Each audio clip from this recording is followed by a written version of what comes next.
হঠাৎ প্লেনই চলে আসলাম কক্সবাজারে অ্যান্ড আজকে ছিল লাস্ট ডে। কেন জানি আমার যাইতেই মন চাইতেছিল না যে আমি ঢাকা যাব, এই ব্যস্ত এরিয়া আমার ভালোই লাগে না। সকালবেলা ঘুম থেকে উঠে খিচুড়ি খেয়ে নিই, কারণ আমার আদার্স খাবার পছন্দ হয় না, কেন জানি আমি খাইতে পারি না কোথাও গেলে।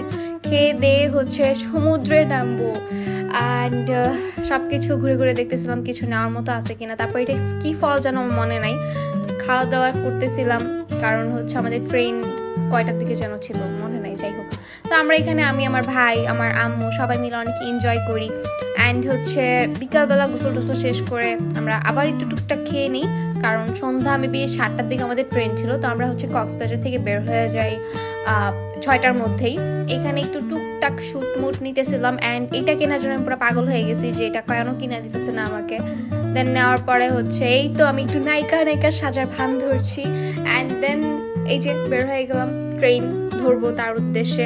আমার কেন জানি যাইতে মন চেতেছে না, আমি থাইকা যাবো ভাই, কিন্তু কি করার, চাইলেও তো সবকিছু হয় না। চলে আসলাম ঝিনুক স্টেশনে। ঝিনুক স্টেশনটা খুবই সুন্দর। সো আম্মু তো প্রথমবার আসলো, আম্মু দেখে অনেক পছন্দ করছে সবকিছু। যাই হোক, একটু পরেই ট্রেন, কিছু ঘন্টা জার্নি করার পরেই আবার আমার যে ব্যস্ত লাইফ সেটা লিড করতে শুরু করবো।